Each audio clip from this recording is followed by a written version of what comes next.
open of the House of Representatives Committee on Employment, Education Training, and for our inquiry into Fair Work Commission's annual report 1920. And obviously we're conducting this by video conference. I'd like to recognise traditional elders from the country in which we're all participating today. And we've heard evidence from the Fair Work Commission about the impact that the pandemic may have had upon their workload. And today we warmly welcome the Australian Technical Advisory Group on Immunisation, given that they provide technical advice to the Australian Government on the immunisation program, including for COVID-19 vaccines. And obviously during the pandemic, they've played a key role regarding the outbreak in setting and establishing risk-benefit of COVID-19 vaccination in particular circumstances which are of great interest to this committee and its impact upon fair work. In accordance with a resolution from 31 July 2019, this is all on the Parliament's website. Transcripts and proceedings will be available there, and we remind the media to reflect on these proceedings fairly and accurately. We would now like the representatives of ATAGI, if you don't mind me using the acronym, to give evidence before the committee. And for the benefit of Hansard, if you would, please state your full name, the capacity in which you appear before us today. I'm happy to do that, Dr. Laming. I believe Alan Cheng is also joining us at this stage, although it doesn't appear like he's online. My name is Chris Blythe. I'm co-chair of the Australian Technical Advisory Group on Immunisation and the ATAGI COVID Working Group. Thank you. Just check a Mr. or a doctor? I'm a doctor. Thank you. Thank you. So reminding you that you're not giving evidence under oath, but they're proceedings of Parliament today. They warrant the same respect as proceedings of the House. So for that reason, false or misleading evidence is a serious matter and potentially contempt of Parliament. Please, everyone, if you're not speaking, jump on to mute. And could I invite you to make an opening statement, should you choose to, given that we do have a list of pre-prepared questions that we'd like to run through as well. I don't believe we need to make an opening statement. I'm happy to answer your question, as I'm sure Professor Cheng will be as well. Wonderful, and he's come up and visible to me as well. Professor Cheng confirming that the audio, though substandard, is suitable, you can hear us. If you could give us a thumbs up that you can both hear me. And we'll do a sound check. Professor Cheng, if you'd introduce yourself for the benefit of Hansard. Yeah, hi, my name's Alan Cheng. I'm Director of Infection Prevention at Alfred Health, Professor of Infectious Diseases Epidemiology at Monash University. Thank you, Professor Cheng. Co-chair with Chris Blythe as co-chair of ATAGI at the moment. Very much appreciate your attendance here as well. I have Miss Bell, my colleague from the Gold Coast, and Mr. Young, a colleague on the committee from the Caboolture, North Brisbane area, forming the subcommittee for today. Look, by way of introduction, if you don't mind me running through, ATAGI's played a critical role in assessing risk-benefit for vaccination in particular, advice to AHPPC on target groups for different vaccinations, and I'm sure a whole lot more as well. Can I ask to open today how often that advice is updated? We watch very closely on AHPPC, and I presume that's where we all watch to see that kind of advice. Can we expect this overseas experience and revision of evidence, particularly around vaccine safety, effectiveness and application, to be updated on a monthly basis, or is it really a matter of just when AHPPC publishes one of their directives? So I can probably take that. We are watching the evidence very closely, and as you're aware, that there's been quite a lot of rapid evolution of issues in the last couple of days even. We've both Chris and I have just come from a meeting of ATAGI. We meet weekly and we publish a statement on safety, but we also review other issues. And obviously, when we came off, we were talking about Omicron and the implications of that for the vaccine program. We don't always have things to say. So a lot of things are on a watching brief, but I attend AHPPC every time that it's on, and always take questions on the vaccine program there. And we are aware, obviously, that a public health order under the way it's established is typically a series of interventions at the last resort because of their significant lack of judicial oversight on these orders. When advice is provided, it's most commonly overseas research. I understand there would be some Australian providers of this kind of evidence as well, but with smaller numbers. Could I ask how much of the evidence that is before you, the body of evidence, is absolute data about the effectiveness of vaccines? How hard is it to find evidence that is fit for purpose for the Australian context, which is low case numbers, the use of other strategies such as PPE, hygiene, ventilation, spacing, distancing? How hard is it to find evidence that assists with the benefits of vaccination over and above existing methods for reducing COVID spread? I'm happy to answer that. We look at both the international data and the local data. Now, clearly, early on in the pandemic, particularly with many of the clinical trials, they did not recruit in Australia because we had low case numbers at that stage. So the initial estimates as far as how well vaccines are working are overseas derived. Importantly, though, now particularly in the setting of Delta outbreaks, we've got increasing inputs about how well vaccines are working here in the Australian context. Disentangling the relative benefit of vaccines and other interventions is somewhat difficult, but realistically, we do look at the vaccination versus no vaccination in the same environment with the assumption that actually those who are vaccinated are complying with those orders as much as those who are not. How do you deal with a new strain? For instance, as Delta caught us somewhat unawares mid-year, we were effectively using evidence from Alpha to provide guidance and come up with public health policy for a new strain, and obviously there's a precautionary principle at play. What do you do about training Delta evidence and adding it to Alpha, and then with Omicron coming along, how do we again adjust the advice when we appreciate that a strain that's circulating may not have the public health research behind it to make more precise recommendations? Look, I think it's always difficult, but there are lots of different lines of evidence that we can use to infer what the likely effectiveness of vaccines is. So obviously, in an ideal world, what we see are, people who are vaccinated and not vaccinated, and actually, assess their actual rate of infection, and assuming again that there are other behaviours and compliance with public health orders and other things are similar. But there are some indirect lines of evidence, and for example, that's what we're looking at Omicron at the moment. The first studies are now out as of today on the binding of the antibody to the Omicron virus in various different assays. And that will give us a clue as to what we think the vaccine effectiveness will be with this new strain. It isn't a perfect match, so we can't say that a 40-fold or a 10-fold reduction in binding equals this much reduction of vaccine effectiveness, but at least provides us with some idea whether the vaccine is likely to work or not. Obviously, it's still pretty early days, and these are studies published on Twitter rather than in peer-reviewed journals at the moment. But that evidence will accumulate over the next coming days and weeks, and that will give us a clue as to what the best thing to do is. Thank you. Thanks, Professor Cheng.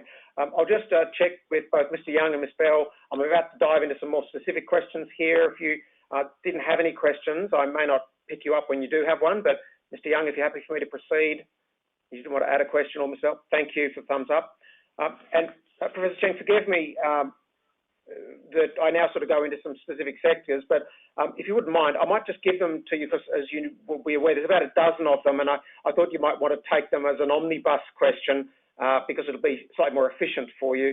But obviously, we're interested in a few scenarios, and this is how we can get more evidence and information around the importance, in fact, the mandation of vaccines in school campuses at different ages, early education, primary and secondary.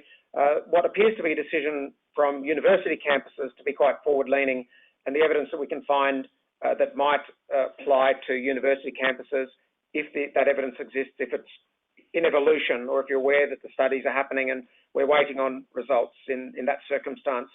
I did have the third question was around the separation of public services into forward-facing service providers who are visiting homes and having direct contact, with the back end often 50% or more of a public service that are engaged in more routine, purely office-based work. And if there was a possibility of starting to tease out the relative risks to see whether recommendations around encouraging or mandating vaccines might be able to be more nuanced than simply a decision that's public service wide. The third one is a not dissimilar one, but it is the grey area of statutory bodies and service providers to government that again are not necessarily meeting or focused on vulnerable populations that we've already recognised through HPPC are high risk, that being disability, aged, health and hospital and COVID patients. But there's always the odds that anyone visiting homes, for instance, may encounter a vulnerable individual.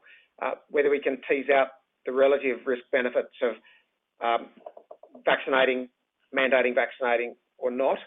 And then we did want to refer to a sector of people that through COVID are now working from home, but are technically still employees, and whether there's evidence around holding a different position for people that aren't actually entering a workplace as part of their employment.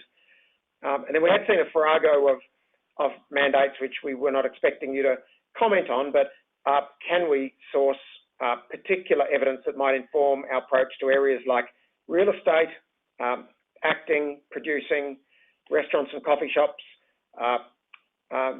non-essential retail, the finance sector. All of these are facing mandates in various parts of the country. And then, of course, high density employment areas such as production lines, food processing, specific questions around hair and beauty because they had been exemptions in the first wave, they were caught in the second wave.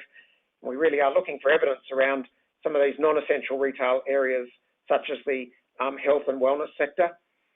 And I believe the final area was, I think already referred to, which is where you're at a very small risk of directly contacting a vulnerable individual through your work, but it's not really defined as a forward-facing or frontline role. So they were the sectors that had come up, and just whether it was possible to start to search for evidence that might inform a more nuanced approach in each of those sectors. And I assume that you're talking about these in the context of employment vaccine mandates as opposed to whether the vaccine works or not in those settings. Yes. Is that correct? Yeah. So I'm not entirely sure if I can answer your question directly. I think that what you're trying to get at is about the proportionality of vaccine mandates in each of these specific settings. And that is probably a matter for jurisdictions to consider in their own context and particularly in their own legal framework. From a technical perspective, and ATAGI's remit is about providing technical advice about, what does the evidence show about the use of a particular vaccine. There are three reasons that you might want to be vaccinated. There's to prevent COVID, and it's between 75 and 90% effective at doing that.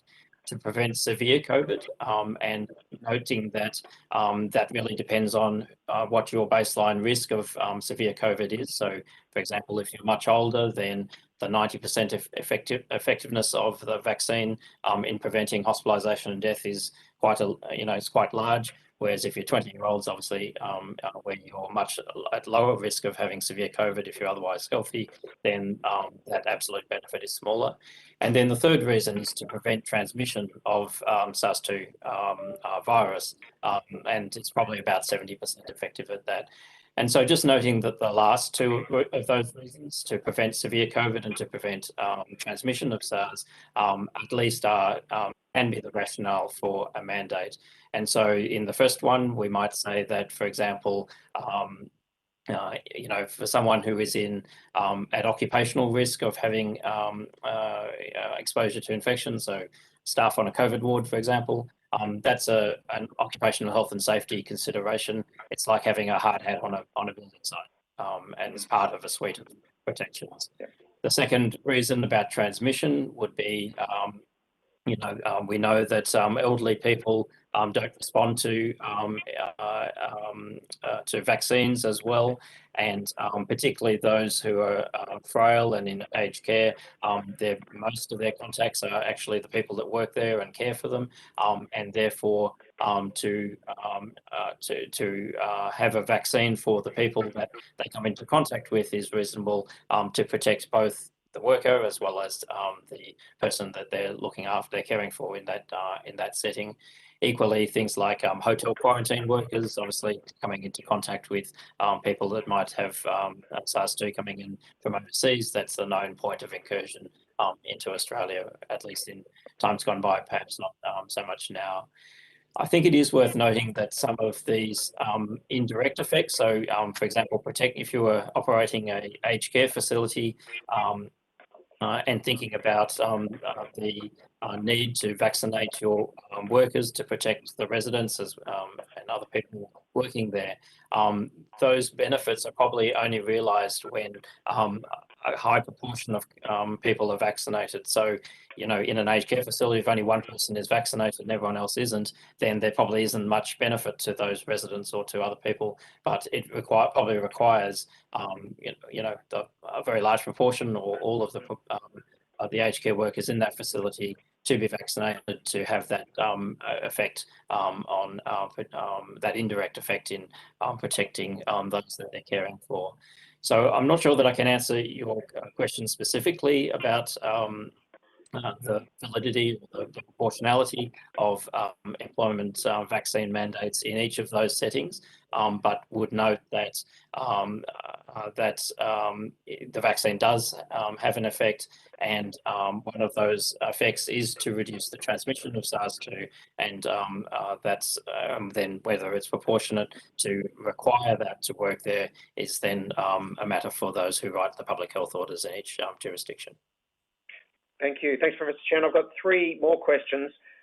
Look, the first one is, you've seen the Lancet article recently rebuking the notion of the pandemic of the unvaccinated and saying that, as you pointed out, transmission is still going to occur even if you're vaccinated. So a number of studies have indicated that the vaccinated are still a significant proportion of those transmitting the virus. Has there been any attempt to actually identify in a community, I'm sure it's been modelled, but as we hit 80 and 90% double vaccination, were there to be some community spread, including and incorporating the fact that around 15% of vaccinated individuals don't appear to show an immunological response, and there's also the waning response of the vaccinated after 6 to 9 months, then are we prepared to say that the amount of transmission likely in community spread is still going to be around 25% of that by vaccinated individuals, just to provide some relative weighting? Or are we going to continue to say the real problem here is people being unvaccinated, and the fewer of them, the better?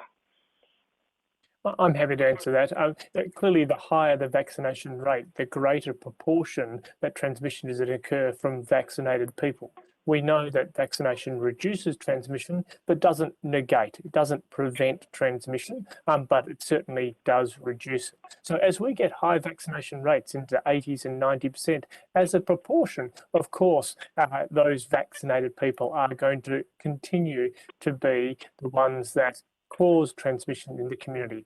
Taking a step back on that, that doesn't mean, though, there's not an effective reduction in transmission, and we shouldn't be encouraging people to be vaccinated to try and reduce transmission. And there's no sense at the moment that there's any useful serology to identify waning levels of protection in the vaccinated? There is, and we do look at waning protection. Now, I do think we need to be cautious that actually how much antibody doesn't necessarily correlate with what degree of protection you've got, but we do see antibodies waning over time. We do see immunity waning over time. We do see the effectiveness against the ability to protect against infection waning over time. We actually see the more severe outcomes holding up very well over time. I would normally reflect more on the epidemiological data rather than the antibody data to look at how significant that is. Great, thank you. Would you say, as a general rule, states are doing their best within their public health units to keep up with international evidence? Or, I don't know if I'm asking a question that I can, but would you say that you're regularly being contacted by jurisdictions for advice? Can we hope that ATAGI does become a place not just for federal government to obtain advice, but from jurisdictions, or is there an expectation that they're making their own assessments of the public health? I'm not sure, Alan, do you want to speak to that? Yeah, look, having worked in a state health department, I probably can speak to that. So there's a lot of assessments being done within state health departments, but equally we have a lot of informal and formal correspondence with jurisdictions. Obviously, ATAGI's formal role is to provide advice to the federal minister, but for example, I sit on HPPC and CDNA, and get a lot of questions there about the rationale and for various vaccine policies and whether things should change. So there is a lot of free flow of information between the various experts in Australia and the state and federal governments. And if I could reiterate the same for a separate state, exactly the same. There is a lot of flow of information. Now, clearly states are doing their own assessment, as is their role, and important that they do their role, but they are often collaborating, conferring, and reaching to ATAGI to try and inform that. And as far as my impression is, the vast majority of states are looking to ATAGI to assist them with some of these advice. But I'd be correct in saying that it's only the federal government that appears to be releasing these public health based assessments through AHPPC. Do they represent also the view necessarily of CHOs and jurisdictions, or can I go to states and find something similar, which is up-to-date public health advice being released by states? Do we see them being an ATAGI mini or releasing public health? Because I can't find those kind of public health updates released by states. I can only see the policy directives or the public health orders. I mean, I think there's a range of forms. I think, formal statements generally are put out less by state governments than the federal government. So I don't think there's an ATAGI equivalent at the state level. But that's not to say, obviously there's a lot of press releases go out. There's, regular press conferences and other forums where people can question the rationale. I will note in Victoria, as of another week or so, that there will be a requirement for public health advice to be published under the new pandemic legislation. But there's each jurisdiction does have its own arrangements as to what is needed to be published. Good. And I just moved to a separate area now, and it's my last question. This purported aspiration risk where AstraZeneca appeared to be in vitro able to demonstrate impacts in animal studies, I think, through platelet factor 4, and the possibility that some of the severe TTS might have been due to an intravenous injection. Is that something that's been more than a non-peer-reviewed overseas paper? Has there been any additional information, just given the importance of public confidence in a vaccine like AZ? Any further work since that first article was released and created quite a ripple back in August? Yeah, so there's been a very recent paper published in Science very recently that suggests that leakage of the adenovirus construct that complexes to the platelet 4 PF4 antigen goes into the bloodstream, but that's not intravenous injection. That's leakage through capillaries.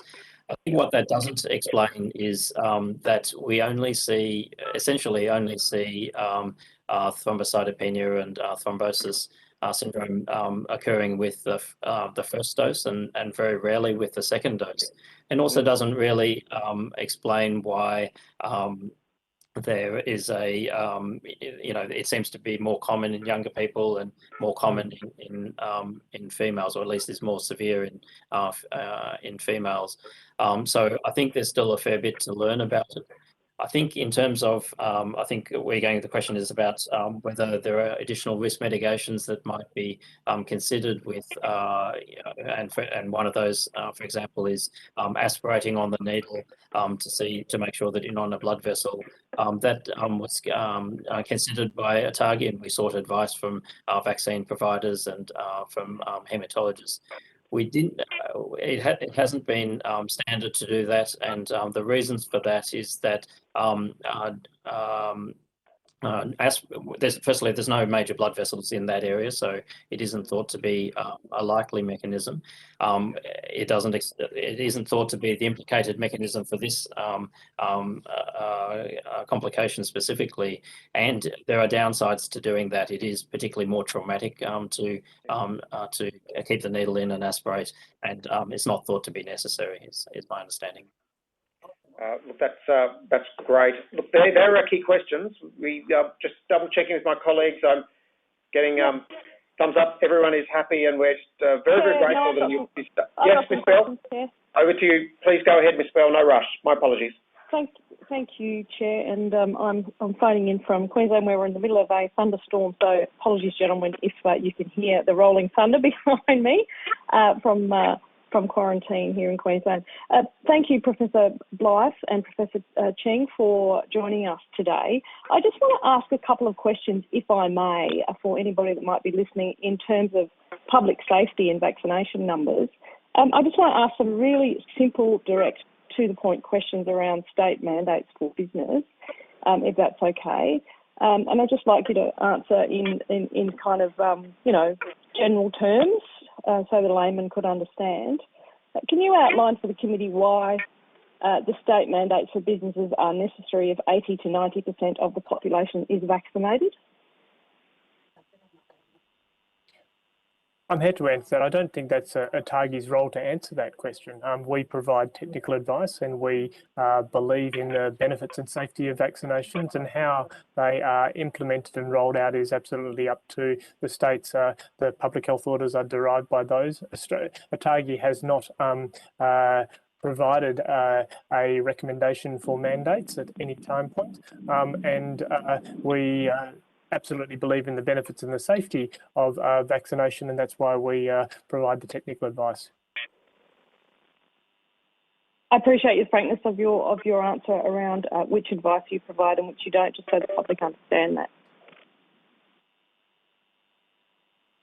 Thank you. Sorry, could you? Thank you. Thank you, Ms. Bell. She was just thanking you. Yes, great. Thank you, colleagues, and I'm sorry that the audio is... Yes, over to you, Mr. Young. Yeah, just to both you gentlemen, thank you again for showing up. Just herd immunity. Explain to a layman herd immunity. Is that, I hear that term used a lot. When do we reach herd immunity with the COVID vaccines? I can probably do that one. So if we just sort of put COVID to aside for a moment, diseases like measles, for example, where either getting measles or being vaccinated for measles means basically you don't get it again for life. You can show that if you vaccinate enough people, then the remaining small proportion of people who are not vaccinated basically are very unlikely to get infection, and that's this sort of concept of you protect the herd, and then the last people within that are protected because they just aren't exposed to anyone with infection. It doesn't mean, so for example, with measles, we're probably pretty much at that stage because our vaccination coverage is very high, and of the people who were born before 1966, they probably all got measles and therefore are protected that way for a very long time. And so that doesn't mean we don't occasionally get measles. So people who are unvaccinated go overseas, can bring it back, and occasionally they can also set off outbreaks, but those outbreaks are generally very small. So this concept of herd immunity, at least for measles, is this concept that if enough of the population are not susceptible to measles, then basically an outbreak won't take off and the population is substantially protected. For COVID, it's a much more different situation. So firstly, that the vaccine is not 100% protective, or not even 95% effective. It is probably more effective at stopping people dying and entering hospital than it is for people getting mild infection and passing it on. So whether it is possible to get herd immunity in that situation is unclear. And then once you add on to that the fact that vaccine protection after infection wanes over time, that there may be these new variants, Omicron or Delta, Omicron particularly, where the vaccine may not be as effective, we certainly may not get to that state of complete herd immunity where outbreaks won't occur just because of non-susceptibility of the population. That doesn't mean that it isn't a good thing to increase the vaccine coverage, because what that will mean is that vaccination can prevent a substantial proportion of infections, but there still will be less infections. There'll be more protected people, and that direct protection is still quite important. And it also means that, at least in theory, things like contact tracing and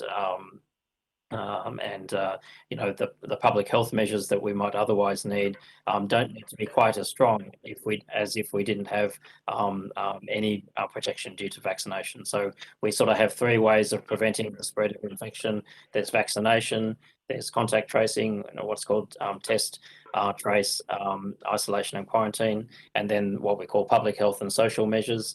They're sort of all three. When we didn't have vaccination, we had to go hard on the other two, but with vaccination, then we can rely more on vaccination preventing a substantial number of infections and not have to rely quite so heavily on the other two. I hope that makes sense. Right, thanks very much. Do you have it? Are you across the on-the-spot testing? There's some of these lower cost tests are out there. Just the accuracy of those. Probably not within our remit at this stage. From an ATAGI perspective, we're focusing on vaccines. So probably best to talk to maybe even the Public Health Laboratory Network, which is probably across those. Yeah, great. Thanks, gentlemen. Yeah, thank you, gentlemen. We really appreciate your time. We wanted to keep it snappy. Those questions were important to us, and we appreciate that when we asked and we needed, you were there to help and willingly offering us a number of times to make it possible. Thank you once again with your important work, and I will call the meeting closed. Thanks, everyone. Thank you, colleagues. Bye-bye. Thank you.